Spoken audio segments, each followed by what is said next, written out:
AVSO Satish Kumar మృతిపై కుటుంబ సభ్యులు కూడా హత్యగానే అనుమానం వ్యక్తం చేస్తున్నారు. దానికి సంబంధించిన బ్రేకింగ్ న్యూస్ చూద్దాం. సతీష్ది ముమ్మాటికి హత్య అంటున్నారు. పరకామణి కేసులో పై అధికారుల పేర్లు బయటకు వస్తాయన్న భయంతోనే సతీష్ను ప్లాన్ ప్రకారమే చంపేశారని మృతుడి సోదరులు, స్నేహితులు ఆరోపిస్తున్నారు. సతీష్ నిజాయితీగా డ్యూటీ చేశారని, ఆయన చీమకు కూడా హాని చేయడన్నారు. సతీష్ ఆత్మహత్య చేసుకునేంత పిరికివాడు కాదు అని చెబుతున్నారు.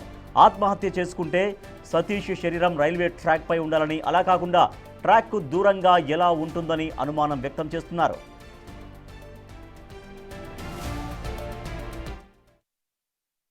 కింద పడిండేదైతే కాదు, ఇదైతే హత్య పరాక్రమం అని మా వాడు బయట పెట్టిన దానికి హత్య చేసినారు. ఇది హత్య చేసినారు.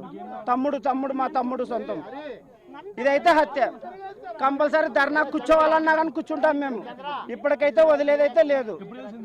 మాకు ఈరోజు మార్నింగ్ 12:30కి తెలిసింది. మాకు అంతవరకు మాకు తెలియదే లేదు. మేము ఎంత మా తమ్ముడు డిపార్ట్మెంట్లో పనిచేసినాడు, ఎంత గౌరవంగా ఫీల్ అయినాం తెలుసా. ఈరోజు డిపార్ట్మెంట్ ఏం చేస్తుంది? డ్యాగులు ఉన్నాయి, అన్ని ఉన్నాయి. ఎక్కడ పోయినా డ్యాగులు. ఇప్పుడు పోయి పట్టుకోలేదా? ఎవడో వాడు చేసినోడిని పట్టుకోలేకపోయిందే.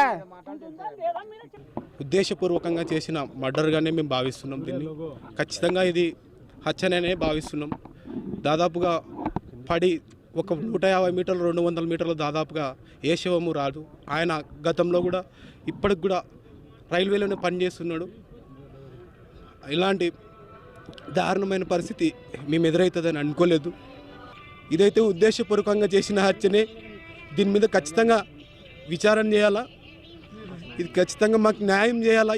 ఇలాంటి పరిస్థితి ఏ అధికారికి కూడా రాకూడదు. ఇది నిజాయితీగా పనిచేసే ఏ అధికారికి కూడా రాకూడదు. ఇది ఖచ్చితంగా చేయాల్సిన.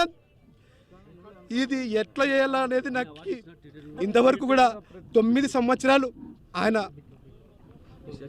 విశేష సేవలు అందించి చిన్నగా ఇన్స్పెక్టర్గా ఎదిగి చీమకు కూడా హాని చేయని వ్యక్తి మా అన్న. చిన్న చీమకు కూడా ఏమనంటే దాన్ని కూడా సర్దుకుపోయే వ్యక్తి.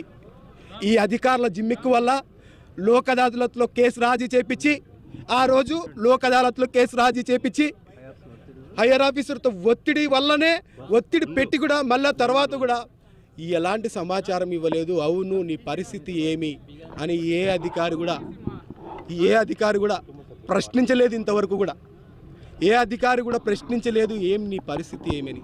ఇది ఉద్దేశపూర్వకంగా రేపొద్దున ఇతని వల్ల మిగతా ఆఫీసర్ల పేర్లు బయటకు వస్తాయనే ఉద్దేశంతోనే ఇది ఖచ్చితంగా పక్కా ప్లాన్తో మర్డర్ జరిగింది. ఇంతకు మునిపే లైఫ్ థ్రెట్ ఉంటుందని ఒక మాట చెప్పేవాడు. అది ఎవరి నుంచి ఏమని చెప్పలేదు కానీ థ్రెట్ ఉంటుందిరా, పెద్ద స్కామ్ కదా అని చెప్తున్నాడు. ఇటువంటి పై ఆఫీసర్ల నుంచి భారీగా అయితే ఉంది. సూసైడ్ అయితే చేసుకునే వ్యక్తి కాదు.